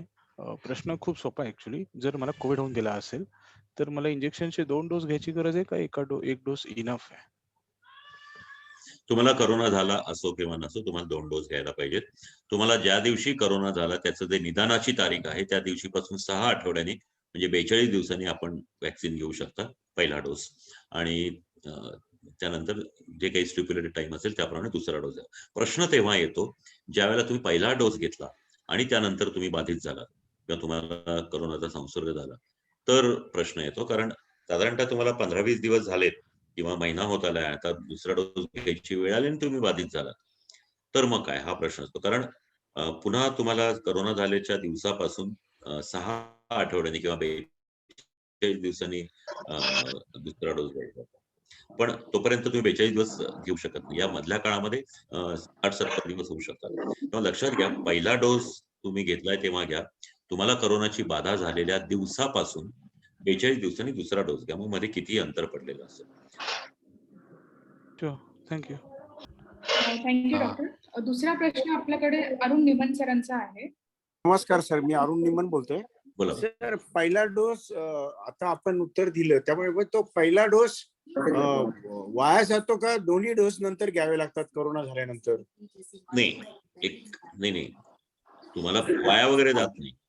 एक लक्षात घ्या, पहिला डोस तुम्ही घेता त्यावेळेला 15 दिवसांनी तुमच्या शरीरामध्ये अँटीबॉडीज तयार होतात डोस. तसंच करोनामुळे अँटीबॉडीज होत असतात. त्याच्यामुळं असं काही त्या नष्ट वगैरे होत नाहीत. या 2 अँटीबॉडीज एकमेकात लढाई करत. उलट या दोन्ही प्रकारच्या अँटीबॉडीज तुमच्या शरीरात असतील तर ते चांगलंच असतात. त्याच्यामुळं पहिला डोस वाया वगैरे जात नाही. प्रश्न केव्हा येतो की ते अंतर जो दुसरा डोस असतो ना तो घेण्यासाठी, त्याचं उत्तर मी दिलं. पण पहिला तुम्हाला हे झाल्यानंतर परत पुन्हा 2 डोस घ्यायचे नाही. पहिला डोस घेतला, तुम्ही बाधित झालात, त्यानंतर तुमचा दुसरा डोस घ्यायचा. पुन्हा 2 डोस घ्यायची गरज नाही. फक्त पहिला जर तुम्ही घेतला असेल तेच वॅक्सिन दुसऱ्यांदा घ्यायचं. आपण सांगितलं की तिसरी लाट लहान मुलांना त्रासदायक आहे. सर, आपण काय काळजी घ्यावी मुलांची आता? आता मी तुम्हाला जे सांगितलं त्याप्रमाणे सर्वात प्रथम म्हणजे तुम्ही तुमच्यापासून मुलांना होणार नाही, त्यासाठी आपण आता म्हणलं की तुम्ही बाहेरून आल्यानंतर घराबाहेर पादत्राणं किंवा शूज काढून ठेवा. त्यानंतर घरामध्ये जा, तुम्ही आंघोळ करा, स्वच्छ कपडे बदला, हे तर करायलाच पाहिजे. दुसरी गोष्ट ही मी तुम्हाला सांगेन, त्यामध्ये सर्वात महत्वाची गोष्ट म्हणजे लहान मुलांना मग ते एक याच्यामध्ये गट येतील की 10 वर्षाखालील, 5 वर्षाखालील किंवा 10 वर्षावरील, यामध्ये मुलांची तब्येत चांगली राहावी, त्यांचं आरोग्य चांगलं राहावं यासाठी लक्ष द्या. आणि त्यांचा आहार व्यवस्थित पाहिजे. 25 वर्षाखालील प्रत्येक मुलांनी दूध घ्यावं असं आम्ही सांगतो, मुलांनी आणि मुलींनी.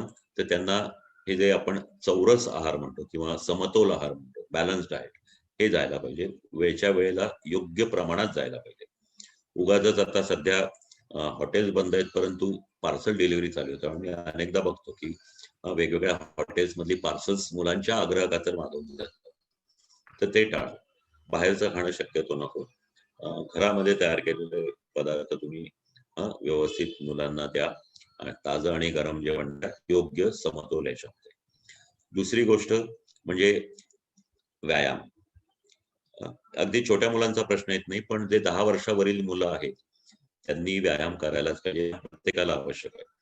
एक मध्यंतरी सर्व्हे केला होता आम्ही, 1-2दा हे केलं होतं. त्यावेळेला हे 10 ते 18 वर्षाच्या मुलांमध्ये ओबेसिटीचं प्रमाण खूप जास्ती आहे, म्हणजे वजन खूप जास्ती असतं. आपल्याकडे काय पद्धत आहे की मुलगा जाडजूड दिसला, गुबगुबीत दिसला म्हणजे त्याला बाळसा आहे आणि तो हेल्दी आहे, असं आपल्याकडे समज असते. पण अनेकदा आया मुलांना घेऊन येतात, मुलगा जरा हेल्दी करा. तर जाड असणं म्हणजे हेल्दी नाही. तर तो व्यवस्थित आहार घेत असेल, त्याचं वजन उंची व्यवस्थित असेल, तर तो हेल्दीच असतो.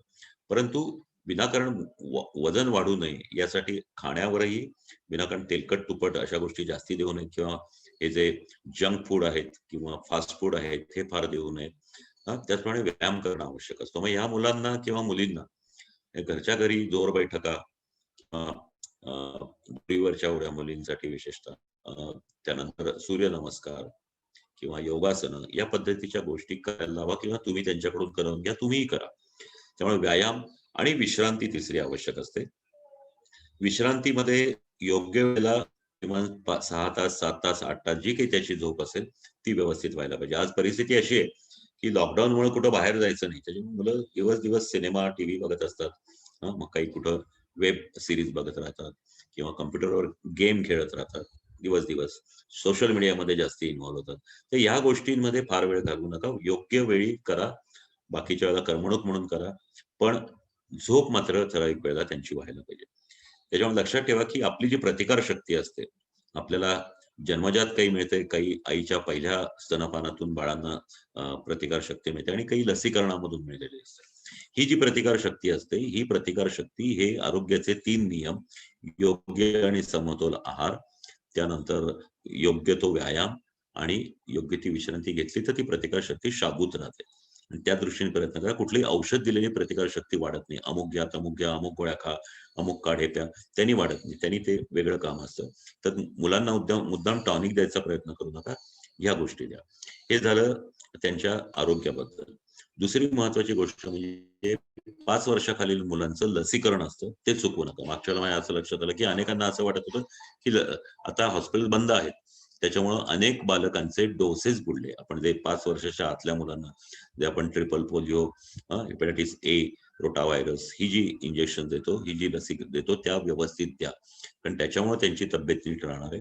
ते जर आजार झाले तर ते कोमॉर्बिड कंडिशन्स मध्ये जाऊन मुलांना कोरोनाच्या काळातही जास्ती त्रास होऊ शकतो. त्याच्यामुळे त्यांचं लसीकरण व्यवस्थित ठेवा.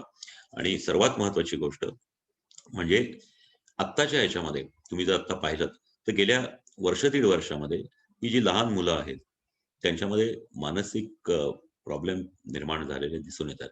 चिडचिड वाढलेली आहे, किंवा मग काही मुलं अशी एकदम शांत होतात. तर याचं कारण असं आहे की गेले 1.5 वर्ष त्यांचं बालपणच पुसलं गेलंय.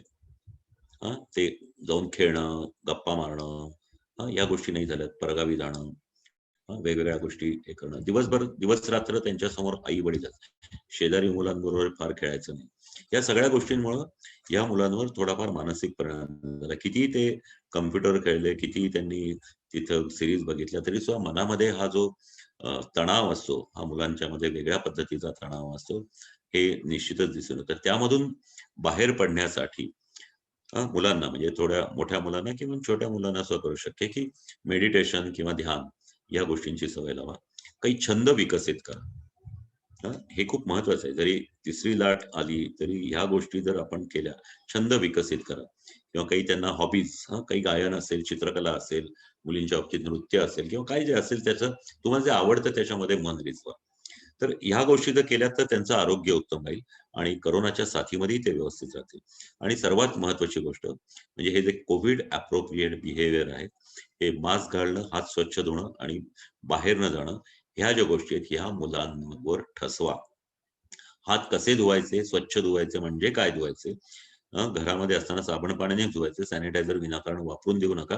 कारण बऱ्याचदा मुलं ते नीट धुत नाहीत, नीट स्वच्छ करत नाहीत आणि मग तोंडामध्ये गेलं तर ते विषारी असू शकतं. त्यामुळं घरामध्ये साबण पाण्यानेच हात धुवा. तर हे जे ह्या ज्या गोष्टी आहेत या मुलांकडून ठसवून घ्या, मास्क वापरणं मुलांना शिकवा.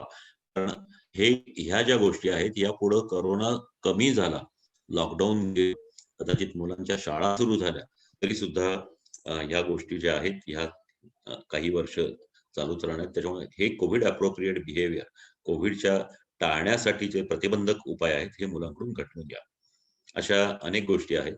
आणि सर्वात महत्त्वाचं म्हणजे आता लहान मुलांसाठी, 18 वर्षाखालील मुलांसाठी लसीकरण नाही, परंतु आशा अशी आहे की काही दिवसांमध्ये किमान 12 ते 15 आणि 16 ते 18 या वयोगटासाठीच लस ही उपलब्ध होईल. ही ज्यावेळेला उपलब्ध होईल त्यावेळेला मग फार विचार न करता मुलांना लसीकरण द्या, कारण त्यांना पुढे शाळेत पाठवायचंय.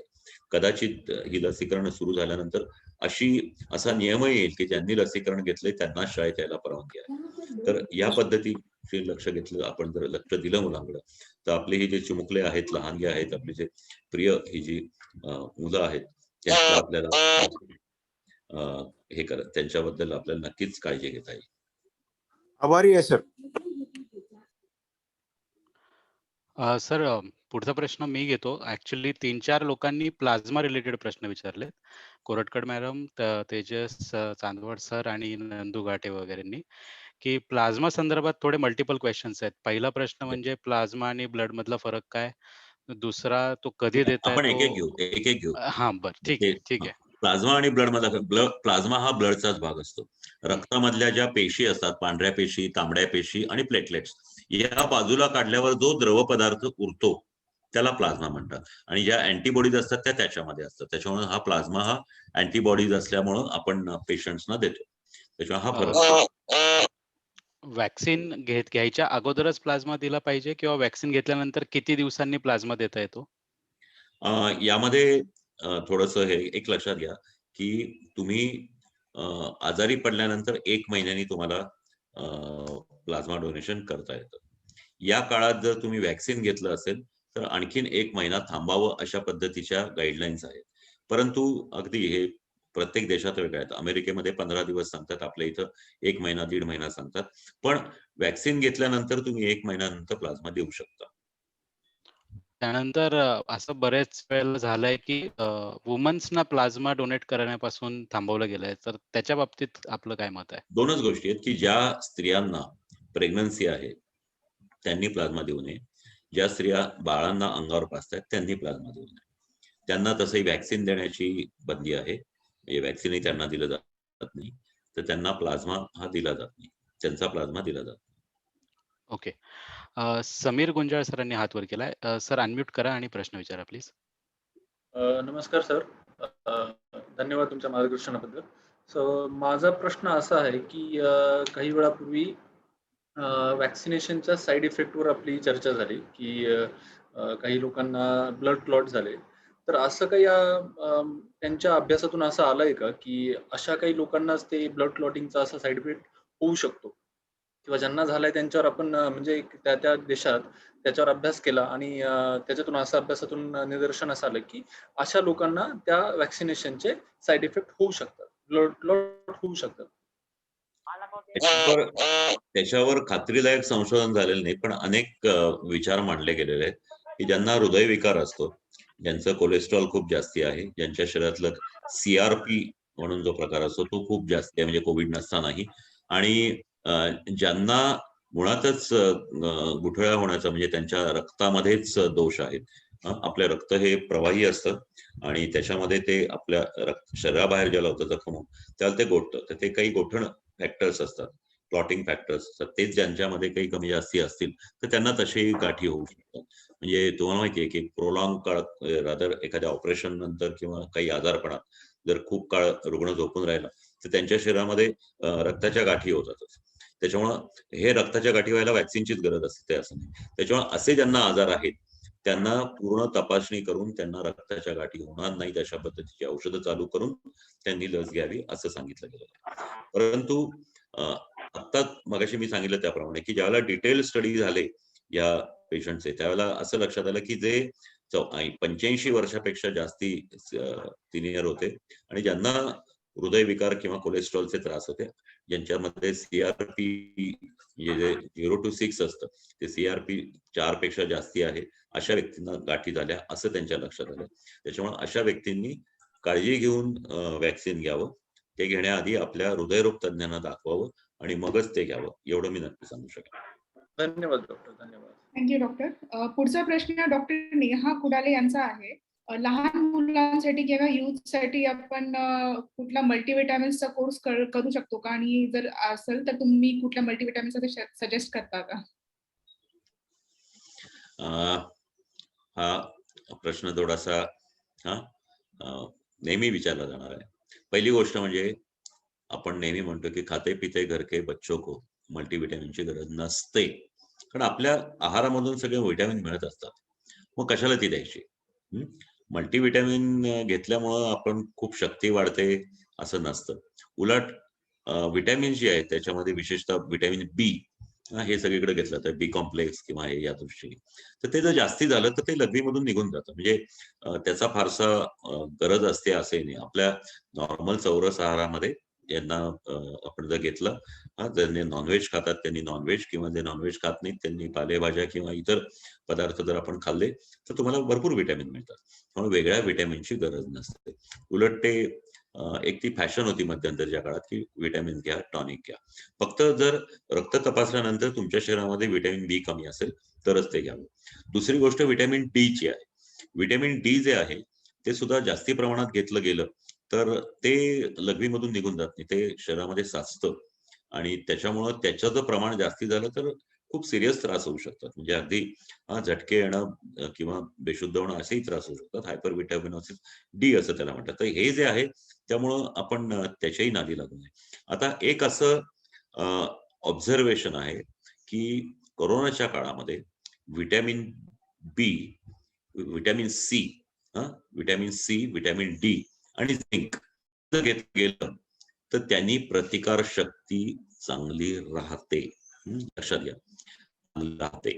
या मागचं एक तुम्हाला शास्त्रीय उत्तर देतो की तुम्हाला हे कल्पना आहे सगळ्यांना की आपल्या शरीरामध्ये पांढऱ्या पेशी असतात, त्या पांढऱ्या पेशींमध्ये लिम्फोसाइट्स म्हणून पेशी असतात. त्या पेशी ज्यावेळेला शरीरामध्ये इन्फेक्शन होतं, म्हणजे आता हे कोरोनाचे विषाणू तुमच्या शरीरात गेले तर त्यांची एक प्रकारची लढाई होते. यामध्ये ते पांढऱ्या पेशी त्यांना नष्ट करतील जर प्रतिकार शक्ती असेल तर, पण बऱ्याचशा पेशी ह्या इंज्युअर होतात. म्हणजे करोनाच्याच नाही, सर्दी खोकला कुठल्याही आजारामध्ये ही लढाई चालू असते आणि त्यामध्ये त्या पेशी इंज्युअर होतात, डॅमेज होतात. त्यांचं जे रिपेअरचं काम असतं ना ते ह्या व्हिटॅमिन्समुळे होतं. म्हणजे प्रतिकार शक्ती शाबूत ठेवण्याचं काम होतं किंवा प्रतिकार हे ज्या पेशी आहेत त्यांचं रिपेअर करण्याचं काम होतं. त्याच्यामुळं मी असं सांगेन की कुठल्या मुलांना आपल्या विनाकारण टॉनिक्सच्या नावाखाली हे देऊ नका. त्याच्याऐवजी चौरस आहार ठेवा, पौष्टिक गोष्टी ठेवा, प्रोटीन्स जास्ती द्या. मुलांना दूध, ग्लासभर दूध मुलांना द्यायलाच पाहिजे. अगदी 10-12 वर्षाची मुलं असतील सकाळी 1 ग्लास संध्याकाळी 1 ग्लास दूध द्या. ते जास्ती पौष्टिक आहे. जर तुम्ही नॉनव्हेज खात असाल आणि घरात चालत असेल तर अंड द्या एखादं रोज. खाण्यामध्ये पालेभाज्या असू द्यात, फळं असू द्यात आणि स्प्राउट्स म्हणजे जे मोड आलेली धान्य आहेत, कडधान्य आहेत यांचं प्रमाण जास्ती असू द्या. हे जर आपण पाहिलं तर कुठले टॉनिक द्यायची गरज नाही. आपण टॉनिक दिलं म्हणजे आपला मुलगा एकदम आता तरतरीत होईल आणि करोना त्याला होणार नाही, अशी खोटी आशा बाळगू नका. त्याचा त्या दृष्टीने खरंच काही उपयोग नसतो. टॉनिक ही अजिबात आवश्यक गोष्ट नाही. ज्यांच्यामध्ये त्याची कमतरता आहे, उद्या तुम्हाला आजार झाला, तुम्हाला विकनेस आहे, त्यामध्ये काही काळ ते द्यावं लागतं, तिथपर्यंत ठीक आहे. परंतु होऊ नये किंवा मुलांची शक्ती वाढावी, प्रतिकार शक्ती वाढावी म्हणून विनाकारण टॉनिक देऊ नये. Thank you sir. डॉक्टर, आपण सर्व प्रश्नांची अगदी सविस्तर उत्तरं देताय. आम्हाला सांगण्यात आलंय की आपला पुढचा एक प्रोग्राम आहे. तर मला तुम्ही जर कल्पना दिली की अजून किती प्रश्न घेऊ शेवटचे? एखाद दुसरा चालेल? एक एक 5-1 मिनिटं आपण हे प्लीज करूया. सर. Thank you sir. दुसरं महेश घोरपडे सर पुढचा प्रश्न विचारतील. डॉक्टर नमस्कार. आता सध्या काय होतंय, लोकांना कोणाला कोविड झाला तर तो कोविड बरा झाला की त्यांना वाटतं आपण सुटलो, झालं बरं आता. पण माझ्या काही एका ANT मित्रांनी सांगितलं की कोविडच्या काळात जे काही औषधं घेतली जातात तर त्याच्यामुळे म्युकोरमायसिन कॉस नावाचे काहीतरी एक बुरशीचा आजार होतो, जो तोंडामध्ये वगैरे होतो. तर त्याच्याबद्दल बऱ्याच लोकांना काहीच माहिती नाही. तर त्याच्याबद्दल थोडंसं सांगा की काळजी काय घेतली पाहिजे किंवा तो कशामुळे होतो. महेश, तुम्ही योग्य प्रश्न विचारला. काय आहे की आत्ताच्या या व्हॉट्सअपच्या जमान्यात आणि सोशल मीडियाच्या जमान्यात असे संदेश फार जातात आणि त्याच्यामुळं ज्ञान वाढण्याऐवजी भीती वाढते आणि चुकीच्या कल्पना वाढतात. त्यामुळे मी याची जी संकल्पना आहे ती पूर्ण स्पष्ट सांगतो. म्युकॉरमायकोसिस असं त्या आजाराचं नाव आहे. कोविड होऊन बरा झाल्यानंतर काही आजार लोकांना निश्चित होतात. कोविडमध्ये आपल्या शरीरातून करोनाचे विषाणू निघून जातात, परंतु ते आपल्या शरीरावर जे दुष्परिणाम करतात ते चालू राहतात. त्यामध्ये लंग फायब्रोसिस म्हणजे फुफ्फुसाची जी क्षमता असते आकुंचन प्रसरण पावण्याची ती कडक होतात, त्याच्यामुळे ऑक्सिजन घेतला जात नाही. त्याप्रमाणे हा म्युकोरमायकोसिस नावाचा आजार होतो. हे आता लक्षात आलं. हे म्युकोरमायकोसिस म्हणजे त्याला एक फंगल इन्फेक्शन आहे. फंगल म्हणजे बुरशी, आपण बघतो ना ते बुरशी असतं, तसं हे बुरशीजन्य इन्फेक्शन आहे. याला काळी बुरशी किंवा ब्लॅक फंगस म्हणतात. तर हे कुणाला होतं?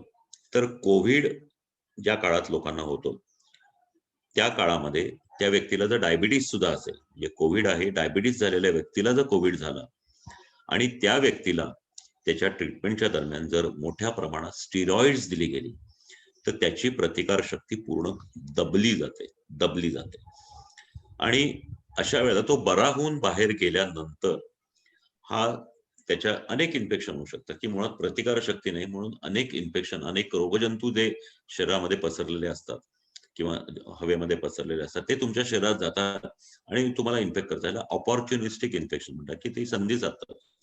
त्याप्रमाणे हा फंगस तुमच्या शरीरात जाऊ शकतो आणि मोठ्या प्रमाणात पसरतो. त्याला म्हणतात हा म्युकोरमायकोसिस. हे फंगल इन्फेक्शन आहे. डायबिटीस असलेल्या व्यक्तीला कोविड होतो आणि त्याला जर स्टेरॉइड वापरली गेली तर हे होतं.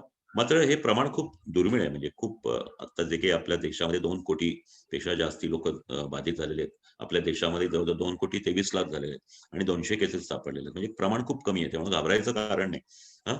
तर त्यामध्ये होतं काय की तो फंगस तुमच्या श्वासावाटे जातो, नाकामध्ये जातो, त्यानंतर इथं सायनसमध्ये राहतो, तिथून मेंदूकडे सरकतो बरं का. त्याला रायनोसेरिब्रल म्युकोरमायकोसिस म्हणतात. त्याचे इतरही अनेक प्रकार, त्यातला हा सर्वात महत्वाचा आहे. 50% म्युकोरमायकोसिस या पद्धतीचे असतात. हा फंगस शरीरामध्ये वाढत जाऊन असे काळ्या प्रकारचे काळे राखाडी किंवा करड्या रंगाचे थर जमा होतात. त्याच्यामध्ये ते तिथं सूज येते, नाकाला सायनसला, लाल होतात, डोकं दुखतं प्रचंड, ताप येतो, प्रचंड ठणका लागतो त्या भागामध्ये आणि ते जर आपण वेळेत काळजी घेतली तर त्याला एम्फोटेरिसिन बी नावाचं ते इंजेक्शन आहे ते दिलं जातं. ते खूप महाग आहे पण ते द्यावं लागतं. ते दिलं गेलं की तो कमी होतो आणि त्याचबरोबर त्याचं जे काही फंगल इन्फेक्शन आहे त्याचे असे थर पसरलेले असतात. तुम्ही पाहिलं असेल की पावसाळ्यामध्ये शेवाळ पसरले असतं. ते शेवाळ हे एक प्रकारचं फंगस असतं. ते बुरशी जी पसरलेली असते ती काढावी लागते. मग त्यासाठी मल्टिपल खूप ऑपरेशन्स परत करावी लागतात. मग नाकावर किंवा डोळ्यावर हे करायला लागतं आणि त्यामध्ये कदाचित जर डोळ्यामध्ये इन्फेक्शन झालं तर डोळा सुद्धा काढावा लागतो, दृष्टी जाऊ शकते. हे या आजाराचं एक दुर्दैव आहे की याच्यामध्ये वेळेवर लक्ष दिलं गेलं नाही किंवा लक्ष देऊनही त्याच्यावर त्याला त्या औषधांचा परिणाम झाला नाही आणि ते पसरत गेलं तर 50% रुग्ण याच्यामध्ये दगावू शकतात. इतका तो गंभीर आहे, परंतु तो कॉमन नाही. दुसरी एक महत्वाची गोष्ट म्हणजे हे टाळण्यासाठी काही गोष्टी डॉक्टरांनी कराव्यात म्हणून सांगितलेलं आहे. म्हणजे ज्या वेळेला पेशंटला रुग्णालयामध्ये ऑक्सिजन दिला जातो त्यावेळेला तो ऑक्सिजन हा ड्राय हवा असते. ती येण्यासाठी एक ह्युमिडिफायर म्हणून एक पाण्याची बाटली असते, त्यात पाणी भरायचं असतं, त्यात डिस्टिल वॉटर भरायचं असतं. तर ते डिस्टिल वॉटर भरण्याऐवजी कधी कधी नळाचं किंवा जे असेल ते पाणी वापरलं जातं. बऱ्याचदा आता ह्या इतक्या केसेस असतात की त्याच्यामध्ये हॉस्पिटलमधले कर्मचारी आहेत, त्यांच्याकडे ते एवढं लक्ष देत नाहीत आणि भरलं जाण्याची शक्यता असते. त्या पाण्यातून म्हणजे तो ऑक्सिजन त्या टँक मधून त्या पाण्यात येतो आणि त्या पाण्यामधून गुडगुड्याच्या स्वरूपात पुढे मास्क मधून आपल्या शरीरात जातो. यामध्ये त्या पाण्यामधून येताना जर फंगस असेल तर ते त्या लोकांना बाधित करू शकतं, त्यांच्या शरीरात जातं, असं एक सांगितलं गेलं. आणि सर्वात महत्वाचं म्हणजे हे कुठं असतात तर दमट जागेत असतात, जिथं पाणी पाणथळ जागा असते अशा ठिकाणी. म्हणजे आपल्या घरामध्ये ज्यावेळेला कोविडचा रुग्ण हॉस्पिटलमधून घरी येतो त्यावेळेला त्याच्या घराचे पडदे, एअर कंडिशनर मधल्या डक्ट याच्यामध्ये फंगस असू शकतं. किंवा अनेकांच्या इथं खाली गालिचे असतात, ते गालिच्यांमध्ये सुद्धा येतो. तर हा रुग्ण घरी आल्यानंतर ते ह्या सगळ्या गोष्टी स्वच्छ कराव्यात. नुसतं घर फ्युमिगेट करून चालत नाही, तर ह्याही गोष्टी चांगल्या प्रकारे विशेषतः एअर कंडिशनर चांगल्या प्रकारे स्वच्छ करावे लागतात, कारण त्यातून तो पसरू शकतो. आता दुसरी काळजी महत्वाची म्हणजे तुम्हाला जर मधुमेह असेल तर तो पूर्ण नियंत्रित ठेवायला पाहिजे. कारण अनियंत्रित म्हणजे शुगर वाढलेले आहेत, आपली जी शुगर, ज्या डायबिटीसच्या पेशंटची शुगरची लेवल काय असते तर उपाशीपोटी 100 किंवा थोडीशी कमी 80 ते 100 आणि जेवणानंतर जास्तीत जास्त 140 ते 150 यापेक्षा जर वाढती राहत असेल तर ती तुम्ही कायम नियंत्रित ठेवा. कारण कोविडमध्येही तुम्हाला त्रास होऊ शकतो आणि अशा प्रकारची फंगल इन्फेक्शन होऊ शकतं. दुसरी गोष्ट अशी आहे की डॉक्टरांना हे सांगितलं गेलं की स्टेरॉइड्स कारण नसताना वापरू नका. डायबिटीसच्या पेशंटमध्ये अतिशय काळजीने वापरा, कारण स्टेरॉइड हे एक प्रकारचं लाईफ सेव्हिंग ड्रग आहे. ज्यांना ऑक्सिजन कमी होतो, ज्यांना खूप न्यूमोनिया मोठ्या प्रमाणात असतो, अशांना ते द्यावं लागतं. तर ही गोष्ट लक्षात ठेवायला पाहिजे की डॉक्टरांनी ते कमी प्रमाणात वापरलं पाहिजे. आणि सर्वात महत्वाचं म्हणजे हे जे औषधं असतात स्टेरॉइडची, ही ज्यावेळेला सुरू केली जातात त्यावेळेला ती बंद करताना ती हळूहळू बंद करतात. म्हणजे दिवसाला 3 गोळ्या, मग अर्धी गोळी 2 वेळा, मग दिवसाआड 1 गोळी, असं करत ती बंद केली जाते. तर ते जे शेड्यूल आहे ते काटेकोरपणे लोकांनी पाळलं पाहिजे. अचानक जर बंद केलं तर हा त्रास होण्याची शक्यता जास्ती असते. तर ह्या महत्वाच्या गोष्टी समजावून घ्या, गंभीर आहेत पण त्याचा बाऊ करू नका. धन्यवाद डॉक्टर. आपण सर्व प्रश्नांची अगदी सविस्तर उत्तर दिली आहेत. खरं तर खूप प्रश्न अजूनही लोकांचे अनुत्तरित आहेत, पण आपली असलेली अवेलेबिलिटी आणि वेळ बघता आपण प्रश्नोत्तरांचा आत्ताचा हा वेळ इथे थांबूयात. आणि मी आशा करतो की ह्या प्लॅटफॉर्मवर परत एकदा आपण याल आणि आमच्या जे अधिक प्रश्न आहेत त्यांची उत्तरं आपण नक्की द्याल. मी कुऱ्हाडे साहेबांना विनंती करतो की आपण वोट ऑफ थँक्स द्यावा. थँक्यू. नमस्कार सर्वांना. नमस्कार डॉक्टर. आता मी काही जास्त वेळ घेत नाही तुमचा, तुम्हालाही काही आहे. तर डॉक्टरांनी ऍक्च्युली अजून एक आपण सेशन घ्यायचा प्रयत्न करूया. घोरपडे साहेब तुम्ही लक्षात ठेवा, तर बऱ्याच लोकांचे प्रश्न पेंडिंग आहेत आणि हा विषय खूप मोठा आहे. आपण जर ठरवलं तर प्रश्नोत्तराचं सेशन आपण खरंच काही दिवसांनी घेऊ शकतो, रिअली रिक्वायर्ड. चालेल सर, थँक्यू. तुम्ही कन्फर्म केल्याबद्दल आम्ही नक्कीच तुम्हाला त्या बाबतीत परत एकदा विनंती करून टायमिंग ठरवू. सरांनी आज एक आपल्याला परवलीचा शब्द दिला, कोविड अप्रोप्रिएट बिहेवियर. हा शब्द खूप म्हणजे हे जे एक वाक्य रचना आहे खूप छान आहे, तर ते लोकांनी सर्वांनी पाळावं म्हणून सरांनी आपल्याला गायडन्स दिला. सरांनी आहार, लहान मुले, व्यायाम, झोप, विश्रांती असे बऱ्याच विषयावर बराच उहापोह केला. तर सरांचे मानावे तेवढे आभार कमीच आहेत. त्याचबरोबर आमच्या इंटरॅक्शन कमिटीचे पण सर्व मेंबर्स त्यांनी बरीच मेहनत केली हा प्रोग्राम ऑर्गनाईज करण्यासाठी. विशेषतः महेश घोरपडे सरांचे स्पेशल थँक्स. त्यांनी तुम्हाला आजच्या वेबिनारसाठी आमंत्रित केलं आणि तुम्ही पण त्याला होकार देऊन आला. आणि सर्व लोकांनी ज्यांनी या प्रोग्रामला जॉईन केलं, नेहमीच असा ईमेल हा उत्स्फूर्त प्रतिसाद मिळत असतो सगळ्या प्रोग्राम्सला. तर सर्व लोकांचे धन्यवाद. आणि सरांशी आपण लवकरच भेटूया आणि पुढच्या विकेंडला नक्की कुठला तरी व्याख्यान असेल तर सर्वांनी असाच प्रतिसाद द्यावा. धन्यवाद. आता मी हा कार्यक्रम संपला असं जाहीर करतो. डॉक्टर, पुन्हा एकदा तुम्हाला thanks. Doctor thank you. Thank you doctor. Thank you Mahesh. Thank you. Thank you doctor. Thank you everybody. Thank you.